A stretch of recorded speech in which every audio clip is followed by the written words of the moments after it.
Hello everyone, welcome to master minds online classes. അപ്പോൾ കഴിഞ്ഞ ക്ലാസ്സിൽ നമ്മൾ എന്താ പഠിച്ചത്? ജനറൽ എക്കണോമിക്സിലെ തേർഡ് ബ്ലോക്കിലെ സെക്കൻഡ് യൂണിറ്റ് ആണ് പഠിച്ചത് അല്ലേ? The concept of inflation. എന്താണ് ഇൻഫ്ലേഷൻ, അതിൻ്റെ ടൈപ്സ് ഏതൊക്കെ എന്നാണ് നമ്മൾ കഴിഞ്ഞ ക്ലാസ്സിൽ ഡിസ്കസ് ചെയ്തത് അല്ലേ? എന്താ ഇൻഫ്ലേഷൻ? ഇൻഫ്ലേഷൻ എന്ന് പറഞ്ഞാൽ നമ്മൾ കുറച്ച് സിമ്പിളായിട്ടുള്ള ഒരു ഡെഫിനിഷനും പഠിച്ചു അല്ലേ? Too much money chases too few goods. അതായത് ഒരുപാട് പണം കൊണ്ട് നമ്മൾ വളരെ കുറച്ച് സാധനങ്ങൾ വാങ്ങുന്നൊരവസ്ഥ. അതായത് സാധനങ്ങളുടെയും സേവനങ്ങളുടെയൊക്കെ വില കാലക്രമേണ വർദ്ധിച്ചു വരുന്ന ഒരു പ്രക്രിയയാണ് നമ്മൾ എന്ത് പറയുന്നത്? ഇൻഫ്ലേഷൻ എന്ന് പറയുന്നത് അല്ലേ? ഇപ്പോൾ നിങ്ങൾ ആലോചിച്ച് നോക്കിയാൽ നമ്മൾ ഒരു ചാക്ക് പണം കൊണ്ട് ഒരു ചായ കുടിക്കാനോ അല്ലെങ്കിൽ നമ്മൾ ബസ് കാശിന് നമ്മൾ ചിലവ് കൊടുക്കുമല്ലോ. അങ്ങനെ ബസ്സിന് നമ്മൾ ചിലവിന് കൊടുക്കുന്ന പൈസയൊക്കെ ഒരു കെട്ട് പൈസ കൊണ്ടിട്ട് നമുക്ക് ബസ്സിന് കൂലി കൊടുക്കുന്നതൊക്കെ നിങ്ങളൊന്ന് ആലോചിച്ച് നോക്കിയേ. എത്ര ഭീകരമായിരിക്കില്ലേ ആ അവസ്ഥ? അതിനർത്ഥം എന്താ? നമ്മുടെ കറൻസിയുടെ വാല്യൂ അത്രത്തോളം വില കുറഞ്ഞു വരികയാണെന്നുള്ളത്. അപ്പോൾ കറൻസി, സാധനങ്ങളുടെയും സേവനങ്ങളുടെയും വില വർദ്ധിച്ചു വരികയും കറൻസിയുടെ മൂല്യം കുറഞ്ഞു വരികയും ചെയ്യുന്ന ഒരു പ്രവണതയാണ് നമ്മൾ എന്ത് പറയുന്നത്?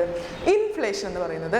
കഴിഞ്ഞ ക്ലാസ്സിൽ നമ്മൾ എന്താണ് ഇൻഫ്ലേഷൻ എന്നും അതിൻ്റെ കുറച്ച് ഡെഫിനിഷൻസും അതുപോലെ തന്നെ ടൈപ്സുമാണ് ഡിസ്കസ് ചെയ്തത് അല്ലേ? അപ്പോൾ ഇന്ന് നമ്മൾ പറയാൻ പോകുന്നത്, നമ്മൾ രണ്ട് തരത്തിലാണ് ക്ലാസിഫൈ ചെയ്തിരുന്നത് അല്ലേ?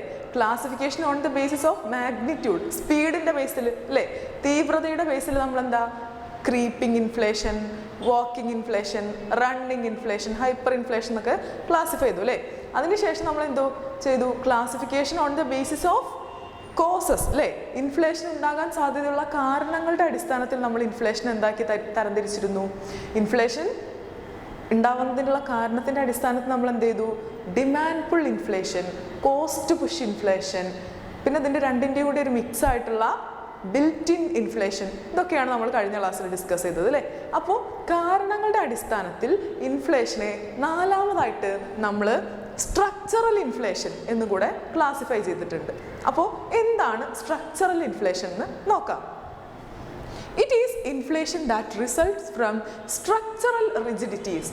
ഒരു സമ്പദ് വ്യവസ്ഥയിലെ ഘടനാപരമായിട്ടുള്ള ഘടനയിലുണ്ടാകുന്ന ബുദ്ധിമുട്ടുകൾ അല്ലെങ്കിൽ റിജിഡിറ്റീസ് കൊണ്ടാണ് സ്ട്രക്ചറൽ ഇൻഫ്ലേഷൻ ഉണ്ടാകുന്നത്. It is distinctive to developing countries. അതായത് നമ്മുടെ ഈ സ്ട്രക്ചറൽ ഇൻഫ്ലേഷൻ എന്ന് പറയുന്നത് ഡെവലപ്പിംഗ് കൺട്രി, വികസ്വര രാജ്യങ്ങൾ അല്ലെ, വികസിച്ചുകൊണ്ടിരിക്കുന്ന രാജ്യങ്ങളുടെ ഒരു പ്രത്യേകതയാണ് അല്ലെങ്കിൽ ഒരു സവിശേഷതയാണ് എന്ത്? നമ്മുടെ സ്ട്രക്ചറൽ ഇൻഫ്ലേഷൻ എന്ന് പറയുന്നത്. Following are some examples of structural rigidity. നമ്മൾ ഘടനാപരമായിട്ടുള്ള ബുദ്ധിമുട്ടുകൾ കൊണ്ട് അല്ലെങ്കിൽ ഒരു സമ്പദ് വ്യവസ്ഥയുടെ ഘടനയിൽ ഉണ്ടാകുന്ന പ്രശ്നങ്ങൾ കൊണ്ട് ഉണ്ടാകുന്നതിനെയാണ് നമ്മൾ എന്ത് പറഞ്ഞത്? സ്ട്രക്ചറൽ ഇൻഫ്ലേഷൻ എന്ന് പറഞ്ഞത് അല്ലേ? അപ്പോൾ സ്ട്രക്ചറൽ ഇൻഫ്ലേഷൻ്റെ കുറച്ച് ഉദാഹരണങ്ങളാണ് താഴെ കൊടുത്തിട്ടുള്ളത്. നോക്കാം. ഫസ്റ്റ് വൺ എന്താ? അഗ്രികൾച്ചറൽ ബോട്ടിൽ നെക്ക്. അതായത് കാർഷിക വ്യവസ്ഥയിലുണ്ടാകുന്ന പ്രശ്നങ്ങൾ കാരണം. ബോട്ടിൽ നെക്ക് എന്ന് പറഞ്ഞാൽ എന്താ? നമുക്ക് എല്ലാവർക്കും അറിയാം, ബോട്ടിലിൻ്റെ നെക്ക് അല്ലെ, നമ്മൾ വെള്ളം കുടിക്കുന്ന ബോട്ടിലിൻ്റെയൊക്കെ നെക്ക് എന്തായിരിക്കും? നമ്മൾ വെള്ളം കുടിക്കുന്ന ഭാഗം എന്തായിരിക്കും? കുറച്ച് ഇടുങ്ങിയതായിരിക്കും അല്ലേ? നമ്മുടെ ബോട്ടിലിനെ അപേക്ഷിച്ച് നോക്കുമ്പോൾ ആ ഒരു വെള്ളം കുടിക്കുന്ന തുറന്ന ഭാഗം അല്ലെങ്കിൽ അടപ്പുള്ള ഭാഗം എന്തായിരിക്കും? കുറച്ച് ഇടുങ്ങിയതായിരിക്കും. അതേപോലെ തന്നെ നമ്മൾ ബോട്ടിൽ നെക്ക് ഉള്ളത് കൊണ്ട് ഇവിടെ ഉദ്ദേശിച്ചത് അഗ്രികൾച്ചറൽ പ്രൊഡക്ഷൻ ശരിക്കും നടക്കാത്തൊരവസ്ഥ, നല്ല മാക്സിമം കാർഷിക ഉൽപ്പാദനം ഇല്ലാത്തൊരവസ്ഥ, എഫിഷ്യൻ്റായിട്ട് കാർഷിക ഉൽപ്പാദനം നടക്കാത്തൊരവസ്ഥയാണ് നമ്മൾ എന്താ പറയുന്നത്?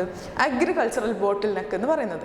ഓക്കെ, അപ്പോൾ നമ്മൾ ഈ ബോട്ടിൽ നെക്ക് എന്നുള്ള ടേം ഇനി നമ്മൾ ജനറൽ എക്കണോമിക്സിലൊക്കെ പലപ്പോഴും കേൾക്കാൻ ചാൻസ് ഉണ്ട്. അപ്പോൾ ബോട്ടിൽ നെക്ക് എന്നുള്ളതുകൊണ്ട് നമ്മൾ ഇത്ര ഉദ്ദേശിച്ചിട്ടുള്ളൂ ഒരു ഇടുങ്ങിയ അവസ്ഥ, ഒരു കൺജഷൻ എന്നൊക്കെ നമ്മൾ പറയൂലേ, അതിനെയാണ് നമ്മൾ ബോട്ടിൽ നെക്ക് എന്ന് പറയുന്നത് കേട്ടോ. അപ്പോൾ അഗ്രികൾച്ചറൽ ബോട്ടിൽ നെക്ക് എന്ന് പറയുമ്പോൾ എന്താ? കാർഷിക മേഖലയിലുള്ള ഒരു ഇടുങ്ങിയ അവസ്ഥ അല്ലെങ്കിൽ കാർഷിക മേഖല ശരിക്കും പ്രവർത്തിക്കാത്ത ഒരു കാരണം.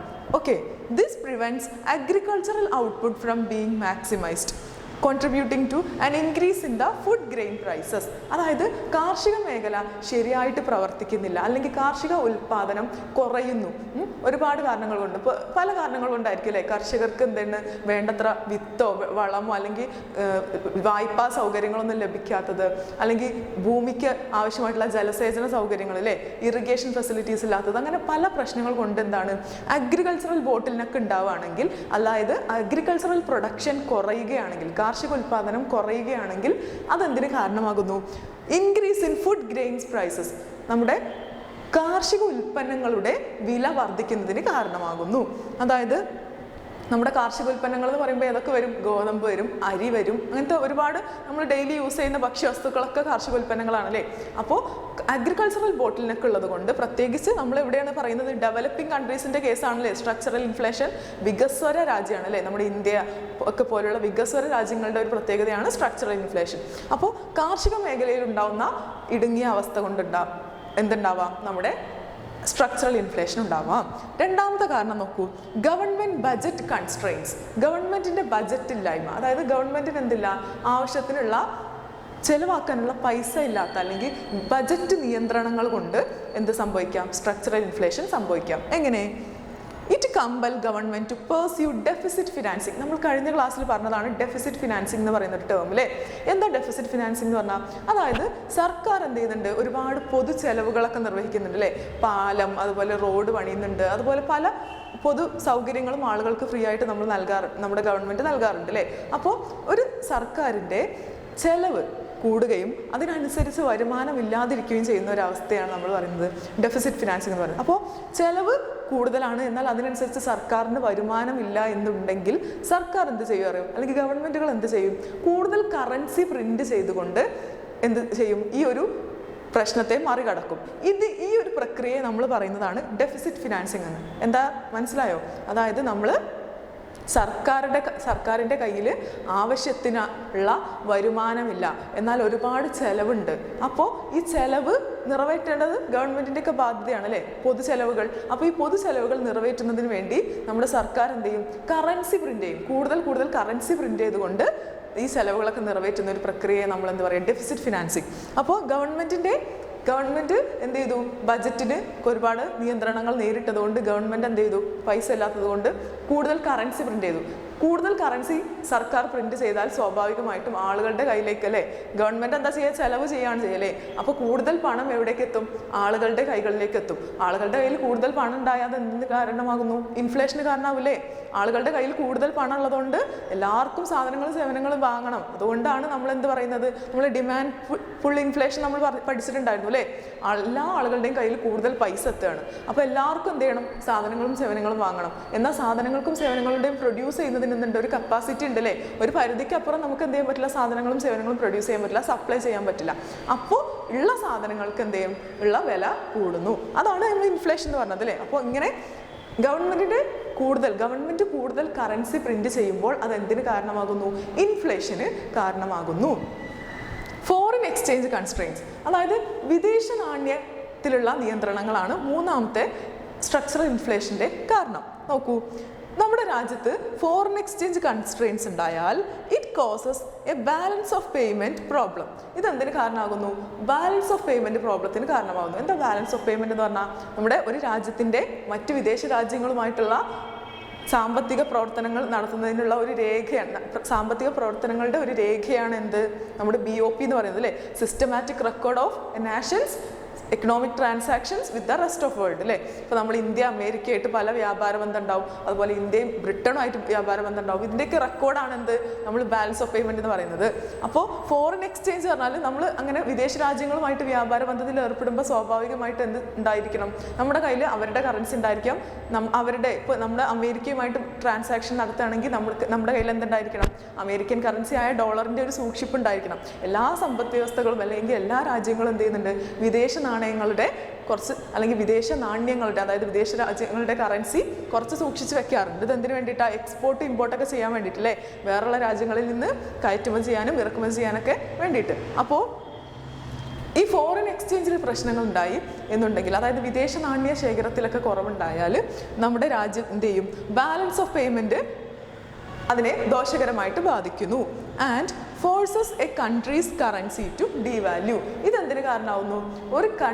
ഒരു രാജ്യത്തിൻ്റെ കറൻസിയെ ഡീവാല്യുവേഷന് അല്ലെങ്കിൽ ഡീവാല്യൂ ചെയ്യുന്നതിന് കാരണമാകുന്നു. ഡീവാല്യുവേഷൻ എന്ന് പറഞ്ഞാൽ ഒരു രാജ്യത്തിൻ്റെ കറൻസിയുടെ മൂല്യം നമ്മൾ കരുതി കൂട്ടി അല്ലെങ്കിൽ മനഃപൂർവ്വം നമ്മൾ ഒരു രാജ്യത്തിൻ്റെ ഗവൺമെൻറ് കുറയ്ക്കുന്നതിനെയാണ് നമ്മൾ ഡീവാല്യുവേഷൻ എന്ന് പറയുന്നത്. ഓക്കെ, എന്താണ് ഡീവാല്യുവേഷൻ? ഒരു രാജ്യത്തിൻ്റെ കറൻസിയുടെ മൂല്യം മനഃപൂർവ്വം കുറയ്ക്കുന്നതിനെയാണ് നമ്മൾ എന്ത് പറയുന്നത്? രാജ്യത്തിൻ്റെ ഗവൺമെൻറ് മനഃപൂർവ്വം കുറയ്ക്കുന്നതിനെയാണ് നമ്മൾ എന്ത് പറയുന്നത്? നമ്മൾ ഡീവാല്യുവേഷൻ എന്ന് പറയുന്നത്. അങ്ങനെ ഫോറിൻ എക്സ്ചേഞ്ചിൽ പ്രശ്നങ്ങൾ ഉണ്ടായാൽ, ഫോറിൻ എക്സ്ചേഞ്ച് കൺസ്ട്രെയിൻസ് ഉണ്ടായാൽ, നിയന്ത്രണങ്ങൾ ഉണ്ടായാൽ ബാലൻസ് ഓഫ് പേയ്മെൻറ്റിനെ അത് ദോഷകരമായി ബാധിക്കും. അതുകൊണ്ട് തന്നെ ബാലൻസ് ഓഫ് പേയ്മെൻറ്റിനെ ദോഷകരമായി ബാധിക്കാതിരിക്കാൻ എന്ത് ചെയ്യും? ഗവൺമെൻറ് കറൻസികളെ ഡീവാല്യൂ ചെയ്യും. അതായത് കറൻസിയുടെ മൂല്യം എന്ത് ചെയ്യും? കുറയ്ക്കുന്നു. ഇങ്ങനെ കറൻസിയുടെ മൂല്യം കുറച്ച് എന്ത് സംഭവിക്കും? Devaluation causes inflation because imports become more expensive. Devaluation അതായത് നമ്മുടെ കറൻസിയുടെ മൂല്യം നമ്മൾ ഗവൺമെൻറ് കുറയ്ക്കുകയാണെങ്കിൽ അതെന്തിന് കാരണമാകുന്നു? നമ്മുടെ ഇൻഫ്ലേഷന്, പണപ്പെരുപ്പത്തിന് കാരണമാകുന്നു. എങ്ങനെയായിരിക്കും പണപ്പെരുപ്പത്തിന് കാരണമാകുന്നത്? അതായത് നമ്മളെ കറൻസിയുടെ വാല്യൂ ഇപ്പം എന്താണ്? കുറയാണ് അല്ലേ? നമ്മൾ ഇൻഫ്ലേഷൻ എന്ന് പറഞ്ഞാൽ എന്തായിരുന്നു? കറൻസിയുടെ മൂല്യം കുറയുകയും സാധനങ്ങളുടെയും സേവനങ്ങളുടെയും വില വർദ്ധിക്കുകയും ചെയ്യുന്ന ഒരു പ്രോസസ്സിനെയാണ് നമ്മൾ ഇൻഫ്ലേഷൻ എന്ന് പറയുന്നത് അല്ലേ? അപ്പോൾ നമ്മുടെ ഗവൺമെൻറ് എക്സ്പോർട്ട് കൂട്ടാനും ഇമ്പോർട്ട് കുറയ്ക്കാനും വേണ്ടിയിട്ട് ആണ് എന്ത് ചെയ്യുന്നത്? ഡീവാല്യൂഷൻ ചെയ്യുന്നത്. അതായത് ഒരു രാജ്യത്തിന് എപ്പോഴും പുരോഗതി ഉണ്ടാകുന്നത് എപ്പോഴാണ്? രാജ്യത്തിൻ്റെ എക്സ്പോർട്ട്, നമ്മളവിടുന്ന് വിദേശ രാജ്യങ്ങളിലേക്ക് കയറ്റുമതി ചെയ്യുന്നത് കൂടുകയും അതുപോലെ മറ്റ് രാജ്യങ്ങളിൽ നിന്ന് നമ്മുടെ രാജ്യത്തേക്കുള്ള എക്സ്പോർട്ട് കുറയ്ക്കുകയും ചെയ്യുമ്പോഴാണ് നമുക്ക് ബാലൻസ് ഓഫ് പേയ്മെൻറ്റ് സർപ്ലസ് ഉണ്ടാകുന്നത്. അല്ലെങ്കിൽ നമ്മുടെ രാജ്യത്തിന് എന്തുണ്ടാവുന്നത്? സർപ്ലസ്, മിച്ചം ഉണ്ടാവുന്നത് ബാലൻസ് ഓഫ് പേയ്മെൻറ്റിൽ. അപ്പോൾ ഇത് കൈവരിക്കാൻ വേണ്ടിയിട്ടാണ് ഗവൺമെൻറ് എന്ത് ചെയ്യുന്നത്? ഡീവാല്യൂ ചെയ്യുന്നത്. നമ്മുടെ കറൻസി എന്ത് ചെയ്തു? മൂല്യം കുറച്ചു. നമ്മുടെ കറൻസിയുടെ മൂല്യം കുറയ്ക്കുകയാണെങ്കിൽ എന്ത് സംഭവിക്കുക അറിയോ? Imports become more expensive. അതായത് നമ്മുടെ കറൻസിയുടെ മൂല്യം ഇപ്പോൾ കുറവാണ് അല്ലേ? ഇന്നത്തെ ഒരു മാർക്കറ്റ് വാല്യൂ അനുസരിച്ച് നമ്മുടെ $1 എന്ന് പറയുന്നത് എന്തിന് തുല്യമാണ്? 84.5 ഇന്ത്യൻ റുപ്പിക്ക് തുല്യമാണ്. അതായത് നമ്മുടെ 84 രൂപയും 50 പൈസയും കൊടുത്താലേ നമുക്ക് എന്ത് കിട്ടുള്ളൂ? ഒരു അമേരിക്കൻ ഡോളർ കിട്ടുള്ളൂ. ഒരു അമേരിക്കൻ ഡോളർ കിട്ടണമെങ്കിൽ 84 രൂപ 50 പൈസ നമ്മൾ കൊടുക്കണം. അപ്പോൾ നമ്മൾ അമേരിക്കയിൽ നിന്ന് ഒരു ഫ്രിഡ്ജോ അല്ലെങ്കിൽ നമ്മൾ ഒരു എക്സാമ്പിൾ പറഞ്ഞതാണ്, അമേരിക്കയിൽ നിന്ന് നമ്മൾ എന്തെങ്കിലും ഒരു സാധനം നമ്മളെ രാജ്യത്തേക്ക് ഇറക്കുമതി ചെയ്യണമെങ്കിൽ നമ്മൾ എന്ത് ചെയ്യണം? അത്രയും പൈസ നമ്മൾ എക്സ്ട്രാ കൊടുക്കണം. നമ്മൾ അമേരിക്കയിൽ ഒരു സാധനത്തിൻ്റെ വില ഡോളറിലായിരിക്കും പറയല്ലേ? ഇപ്പോൾ ഒരു $5 $10 എന്നൊക്കെ പറഞ്ഞാൽ $1 എന്ത് നമ്മൾ കൊടുക്കണം? ഇന്ത്യൻ റുപ്പി 84.5, 84 രൂപ 50 പൈസ നമ്മൾ കൊടുക്കണം. അങ്ങനെ $5 $50 $500 സാധനം നമ്മൾ അവിടെ നിന്ന് ഇറക്കുമതി ചെയ്യുമ്പോഴും നമ്മൾ എന്ത് ചെയ്യണം? അതിനനുസരിച്ച് നമ്മുടെ ഇന്ത്യൻ റുപ്പിയിൽ അത്രയും കൊടുക്കണം അല്ലേ? അത്രയും കൂടുതൽ നമ്മൾ ഇന്ത്യൻ റുപ്പി കൊടുത്തിട്ടാണ് മറ്റ് രാജ്യങ്ങളിൽ നിന്ന് നമുക്ക് ഇറക്കുമതി ചെയ്യാൻ പറ്റുള്ളൂ. കൂടാതെ ഗവൺമെൻറ് ഇപ്പം എന്ത് ചെയ്തു? കറൻസിൻ്റെ വാല്യൂ എന്ത് ചെയ്തു? കുറയ്ക്കുകയും ചെയ്തു അല്ലേ? മനഃപൂർവ്വം ബാലൻസ് ഓഫ് പേയ്മെൻറ്റ് മെച്ചപ്പെടുന്നതിന് വേണ്ടി എന്ത് ചെയ്തു? കറൻസിയുടെ മൂല്യം എന്ത് ചെയ്തു? നമ്മുടെ ഗവൺമെൻറ് കുറയ്ക്കുകയും ചെയ്തു. അപ്പോൾ നമ്മുടെ ഗവൺമെൻറ് നമ്മുടെ കറൻസിയുടെ മൂല്യം കുറയ്ക്കുമ്പോൾ അതിനർത്ഥം എന്താ? നമ്മൾ ഇനിയും കൂടുതൽ പൈസ കൊടുത്താൽ എന്ത് ചെയ്യാൻ പറ്റുള്ളൂ? നമുക്ക് വിദേശ രാജ്യത്ത് നിന്ന് ആ സാധനം ഇമ്പോർട്ട് ചെയ്യാൻ പറ്റുള്ളൂ. അതുകൊണ്ട് തന്നെ ഇമ്പോർട്ട്സ് എന്തായി? ഇറക്കുമതി എന്തായി? എക്സ്പെൻസീവായി അല്ലേ? വില കൂടിയ ഒന്നായിട്ട് മാറി. അതായത് നമ്മൾ ഇപ്പോൾ നമ്മുടെ കറൻസിയുടെ മൂല്യം എന്താണ്? നമ്മുടെ കറൻസിക്ക് വാല്യൂ കുറവാണ്, നേരത്തതിനേക്കാൾ കുറവാണ് ഡീവാല്യൂഷൻ ഉള്ളത് കൊണ്ട് അല്ലേ? അപ്പോൾ കുറേ പൈസ നമ്മൾ എക്സ്ട്രാ കൊടുത്താലേ നമുക്ക് വേറൊരു രാജ്യത്ത് നിന്ന് എന്തെങ്കിലും ഒരു സാധനം ഇങ്ങോട്ട് ഇമ്പോർട്ട് ചെയ്യാൻ പറ്റുള്ളൂ. ഇപ്പോൾ ജർമ്മനിയിൽ നിന്ന് എന്തെങ്കിലും ഒരു സാധനം അല്ലെങ്കിൽ അമേരിക്കയിൽ നിന്ന് എന്തെങ്കിലുമൊക്കെ നമ്മൾ അവിടെ നിന്ന് ഇങ്ങോട്ട് ഇറക്കുമതി ചെയ്യണമെങ്കിൽ ഇപ്പോൾ നേരത്തതിനേക്കാൾ കൂടുതൽ പൈസ നമ്മൾ എന്ത് ചെയ്യണം? കൊടുക്കണം. അപ്പോൾ ഇമ്പോർട്ട് എന്തായി? ഇറക്കുമതി എന്തായി? എക്സ്പെൻസീവായി. And availability of output in the domestic market decreases. അതുകൊണ്ട് തന്നെ ഇറക്കുമതി ചെയ്ത സാധനങ്ങളുടെ അത്തരം ഔട്ട്പുട്ടിൻ്റെ അവൈലബിലിറ്റി എന്ത് ചെയ്യുന്നു? കുറയുന്നു. Due to large increase in export. മാത്രമല്ല എക്സ്പോർട്ട് എന്ത് ചെയ്യും? കൂടുകയും ചെയ്യുന്നു. അപ്പോൾ നമ്മൾ ഒരു കറൻസി ഡിവാല്യൂ ചെയ്താൽ എന്ത് സംഭവിക്കും? നമ്മുടെ ഇമ്പോർട്ട്സ് കുറയും, പക്ഷെ നമ്മളെ രാജ്യത്ത് നിന്ന് വേറെ രാജ്യത്തേക്കുള്ള കയറ്റുമതി എന്ത് ചെയ്യുന്നു? കയറ്റുമതി കൂടും. കാരണം എന്താ? വേറെ രാജ്യക്കാരെ സംബന്ധിച്ചൊന്ന് ആലോചിച്ച് നോക്കിയേ, നമ്മളെ രാജ്യത്ത് കറൻസിയുടെ മൂല്യം എന്താണ്? കുറഞ്ഞിരിക്കുകയാണ് അല്ലേ? അതുകൊണ്ട് എന്ത് ചെയ്യാൻ പറ്റും? കുറഞ്ഞ വിലയ്ക്ക് അവർക്ക് ഇപ്പോൾ അമേരിക്കക്കാരുടെ സംബന്ധിച്ചിടത്തോളം ആലോചിച്ച് നോക്കിയേ, നമ്മളെ രാജ്യത്ത് ഇന്ത്യയിൽ നിന്ന് വേറെ എന്തെങ്കിലും ഒരു സാധനം നമ്മൾ അമേരിക്കയിൽ കയറ്റുമതി ചെയ്യുകയാണെങ്കിൽ അവരെ സംബന്ധിച്ചിടത്തോളം എന്താ? അവർക്ക് കുറച്ച് പൈസക്ക് തന്നെ എന്ത് ചെയ്യും? നമ്മുടെ ഇന്ത്യയിൽ നിന്ന് സാധനം അങ്ങോട്ട് കൊണ്ടുപോകാം അല്ലേ? കാരണം നമ്മളെ കറൻസിയുടെ മൂല്യം കുറഞ്ഞിരിക്കുകയാണ് ഇപ്പോൾ. അപ്പോൾ അവർക്ക് കുറച്ച് ഡോളർ കൊടുത്തിട്ട് തന്നെ എന്ത് ചെയ്യാൻ പറ്റും? ഒരു സാധനം അങ്ങോട്ട് അവരുടെ രാജ്യത്തേക്ക് അയക്കാൻ പറ്റും അല്ലേ? അപ്പോൾ എക്സ്പോർട്ട് എന്ത് ചെയ്തു? കുറച്ച് എക്സ്പെൻസീവ് കുറയുകയും ചെയ്തു. അതുപോലെ ഇമ്പോർട്ടിൻ്റെ എക്സ്പെൻസ് എന്ത് ചെയ്തു? കൂടുകയും ചെയ്തു, ഡീവാല്യൂഷൻ സംഭവിച്ചതോടുകൂടി.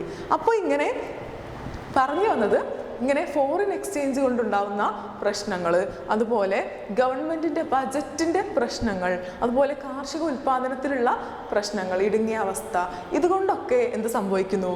സ്ട്രക്ചറൽ ഇൻഫ്ലേഷൻ സംഭവിക്കുന്നു.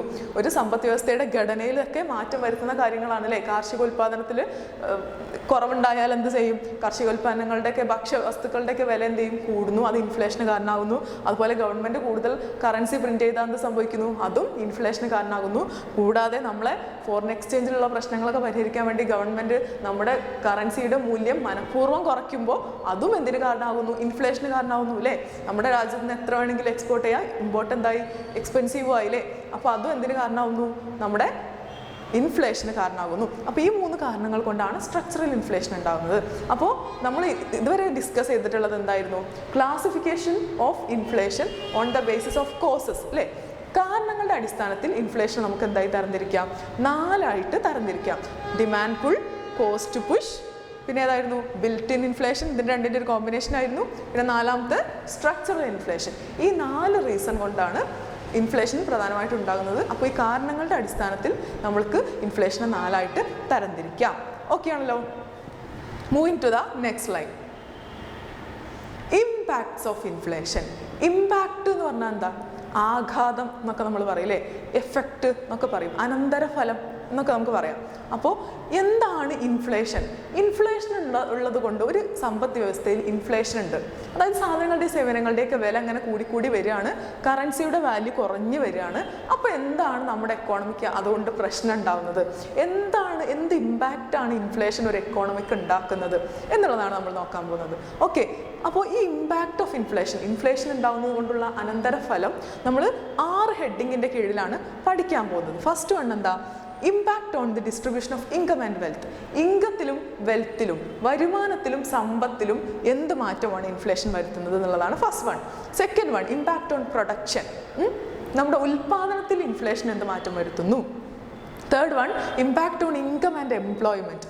വരുമാനത്തിലും ആളുകളുടെ തൊഴിലിലും എന്ത് മാറ്റം വരുത്തുന്നു? Impact on business and trade. എന്താണ് ബിസിനസ് പ്രവർത്തനങ്ങളിൽ അതുപോലെ വ്യാപാരത്തിലൊക്കെ എന്ത് മാറ്റമാണ് ഇൻഫ്ലേഷൻ ഉണ്ടാക്കുന്നത്? Fifth one, impact on government finance. ഗവൺമെൻറ്റിൻ്റെ ഫിനാൻസിൽ അല്ലെങ്കിൽ ഗവൺമെൻറ്റിൻ്റെ പ്രവർത്തനങ്ങളിൽ, സാമ്പത്തിക പ്രവർത്തനങ്ങളിൽ എന്ത് മാറ്റമാണ് ഇൻഫ്ലേഷൻ വരുത്തുന്നത്? Sixth one, impact on growth. നമ്മുടെ സാമ്പത്തിക വളർച്ചയിൽ എന്ത് മാറ്റമാണ് ഇൻഫ്ലേഷൻ വരുത്തുന്നത് എന്നൊക്കെയാണെന്ന് ഇനി നമ്മൾ ഡിസ്കസ് ചെയ്യാൻ പോകുന്നത്. പോവാം നെക്സ്റ്റ് സ്ലൈഡ്. ഫസ്റ്റ് ഇമ്പാക്റ്റ്, ഒന്നാമത്തെ അനന്തരഫലം എന്താണ്? Impact on distribution of income and wealth. അതായത് സമ്പത്തിലും അതുപോലെ വരുമാനത്തിലൊക്കെ ഇൻഫ്ലേഷൻ കൊണ്ട് എന്ത് മാറ്റമാണ് ഉണ്ടാകുന്നത്? Different groups of people experience the effect of inflation differently. Some groups benefit while others losses. അതായത് നമ്മുടെ സമൂഹത്തിലെ വ്യത്യസ്ത തരത്തിലുള്ള ആളുകളെ, ഒരു സമൂഹത്തിൽ ആരൊക്കെ ഉണ്ടാവും? പ്രൊഡ്യൂസേഴ്സ് ഉണ്ടാവില്ലേ, ഉൽപ്പാദകരുണ്ടാകും, കൺസ്യൂമേഴ്സ് ഉണ്ടായിരിക്കും, വാങ്ങുന്ന ആൾക്കാരുണ്ടായിരിക്കും, പിന്നെ അതുപോലെ കടം വാങ്ങുന്ന ആളുകൾ, അങ്ങനെ ഒരുപാട് തരത്തിലുള്ള ആളുകൾ ഉണ്ടായിരിക്കും. അപ്പോൾ ഓരോ സമൂഹത്തിലെ ഓരോ തരത്തിലുള്ള ആളുകളെയും ഇൻഫ്ലേഷൻ അല്ലെങ്കിൽ പണപ്പെരുപ്പം വ്യത്യസ്ത രീതിയിലാണ് സ്വാധീനിക്കുന്നത്. അത് ഏതൊക്കെയാണെന്ന് നോക്കാം. ചിലരെന്ത് ചെയ്യും? Some groups benefit. ചില ആളുകൾക്ക് എന്താണ്? മെച്ചമാണ് ഉണ്ടാകുന്നത്. എന്നാൽ മറ്റു ചിലർക്ക് എന്താണ് ഉണ്ടാകുന്നത്? ദോഷമാണ് ഇൻഫ്ലേഷൻ കൊണ്ട് ഉണ്ടാകുന്നത്. അപ്പോൾ ആർക്കൊക്കെ ഇൻഫ്ലേഷൻ കൊണ്ട് മെച്ചം ഉണ്ടാകുന്നു അല്ലെങ്കിൽ ഗുണം ഉണ്ടാകുന്നു, ആർക്കൊക്കെ ഇൻഫ്ലേഷൻ കൊണ്ട് ദോഷം ഉണ്ടാകുന്നു എന്നൊക്കെയാണ് നമ്മൾ നോക്കാൻ പോകുന്നത് അല്ലേ. First one, creditors and debtors. ആരാണ് ക്രെഡിറ്റേഴ്സ്? ക്രെഡിറ്റേഴ്സ് എന്ന് പറഞ്ഞാൽ പണം കടം കൊടുക്കുന്ന ആളുകളെ നമ്മൾ എന്ത് പറയും? ക്രെഡിറ്റേഴ്സ് എന്ന് പറയും അല്ലേ. ഡെപ്റ്റേഴ്സ് എന്ന് പറഞ്ഞാൽ ആരായിരിക്കും? കടം വാങ്ങുന്ന ആൾ. അപ്പോൾ കടം കൊടുക്കുന്ന ആൾക്കും കടം വാങ്ങുന്ന ആൾക്കും എന്തൊക്കെയാണ് ഇൻഫ്ലേഷൻ കൊണ്ട്, പണപ്പെരുപ്പം കൊണ്ടുണ്ടാകുന്ന പ്രശ്നങ്ങൾ നോക്കാം. Okay, first one, creditors സഫേഴ്സ് during inflation. അതായത് കടം കൊടുക്കുന്ന ആളുകൾ എന്താ സംഭവിക്കുന്നത്? അവർക്ക് ദോഷമാണ് ഇൻഫ്ലേഷൻ കൊണ്ട് ഉണ്ടാകുന്നത്. Because they receive less in goods and services than they would have if they had received the repayments during a time of low prices. നമുക്കറിയാം ഇൻഫ്ലേഷൻ എന്ന് പറഞ്ഞാൽ എന്താണ്? സാധനങ്ങളുടെയും സേവനങ്ങളുടെയൊക്കെ വില കൂടി വരുന്ന ഒരു പ്രക്രിയയാണ്. കൂടാതെ കറൻസിയുടെ വാല്യൂ എന്ത് ചെയ്യും? കുറഞ്ഞു വരികയും ചെയ്യുന്നു. അപ്പോൾ നമ്മൾ ഒരാൾക്ക് എന്ത് ചെയ്തു? 1,00,000 രൂപ കടം കൊടുത്തു. 2 ആളുകളുണ്ട്. ഒരാൾ എന്ത് ചെയ്തു? എ എന്ന് പറയുന്ന ഒരാൾ എന്ത് ചെയ്തു? ഒരു ബി എന്ന് പറയുന്ന ആൾക്ക് 1,00,000 രൂപ കടം കൊടുത്തു. 1,00,000 രൂപ കടം കൊടുത്തു. അയാൾക്ക് 1,00,000 രൂപയ്ക്ക് കുറച്ച് സ്വർണം വാങ്ങിക്കാനായിരുന്നു കടം കൊടുത്തു. അപ്പോൾ ആരാണ്? എ ആണ് ക്രെഡിറ്റർ അല്ലേ. എ എന്ന് പറയുന്ന ആൾ എന്ത് ചെയ്തു? 1,00,000 രൂപ കടം കൊടുത്തു. ഓക്കെ, അപ്പോൾ അയാൾക്ക് 2 വർഷം കഴിഞ്ഞിട്ട് ഈ പൈസ തിരിച്ചു കൊടുക്കാന്നാണ് പറഞ്ഞത് ക്രെഡിറ്റർ. കടം വാങ്ങിച്ച ആളെന്ത് പറഞ്ഞു, 2 വർഷം കഴിഞ്ഞിട്ട് തിരിച്ചു തരാട്ടോ എന്ന് പറഞ്ഞിട്ട് 1,00,000 രൂപ വാങ്ങിച്ചു. എന്നിട്ട് അയാൾക്ക് 2 വർഷത്തിന് ശേഷം എന്ത് ചെയ്തു, ഈ 1,00,000 രൂപ തിരിച്ചു കൊടുത്തു. എന്നാൽ അയാൾക്ക് ഈ 2 വർഷത്തിനുള്ളിൽ എന്തുണ്ടായി, ഇൻഫ്ലേഷൻ ഉണ്ടായിട്ടുണ്ടാവും അല്ലേ. സാധനങ്ങളുടെയും സേവനങ്ങളുടെയൊക്കെ വില 2 വർഷമൊക്കെ കഴിയുമ്പോഴേക്കും കൂടി വന്നിട്ടുണ്ടാവും അല്ലേ. അതായത് കറൻസിയുടെ മൂല്യം എന്ത് ചെയ്തിട്ടുണ്ട്, 2 വർഷം കഴിഞ്ഞപ്പോഴേക്ക് കുറഞ്ഞിട്ടുണ്ട്. അതായത് ഈ 1,00,000 രൂപ 2 വർഷം മുമ്പ് അയാളുടെ കയ്യിലുണ്ടായിരുന്നെങ്കിൽ അയാൾക്ക് വാങ്ങിക്കാൻ പറ്റിയിരുന്ന പല സാധനങ്ങളും സേവനങ്ങളും ഇപ്പോൾ ഈ ഒരു 2 വർഷത്തിന് ശേഷം അയാൾക്ക് വാങ്ങിക്കൊള്ളാൻ പറ്റണമെന്നില്ല അല്ലേ. അതെ, അപ്പോൾ ക്രെഡിറ്റേഴ്സ് എന്ത് ചെയ്യുന്നുണ്ട്, ഇൻഫ്ലേഷൻ്റെ സമയത്ത് നഷ്ടമാണ് ക്രെഡിറ്റേഴ്സിന് സംഭവിക്കുന്നത്. കാരണം എന്താണ്, നേരത്തെ അതായത് ഇപ്പോൾ നമ്മൾ പൈസ കടം കൊടുക്കുന്നത് കുറച്ച് വർഷത്തേക്കോ കുറച്ച് കാലത്തേക്കോ ആയിരിക്കുമല്ലോ. അപ്പോൾ ഈ കടം കൊടുക്കുന്ന സമയത്ത് അയാൾക്ക് വാങ്ങാൻ പറ്റിയിരുന്ന പല ഗുഡ്സും സർവീസസും അയാൾക്ക് ഈ കടം തിരിച്ച് കിട്ടുമ്പോൾ ഒരു 2 വർഷമോ 3 വർഷത്തിന് ശേഷമൊക്കെ അയാൾക്ക് ഈ പണം നമ്മൾ കൊടുത്ത പൈസ തിരിച്ച് കിട്ടുമ്പോൾ അത്രയും വാല്യൂ ആ പണത്തിന് ഉണ്ടായിരിക്കണം എന്നില്ല.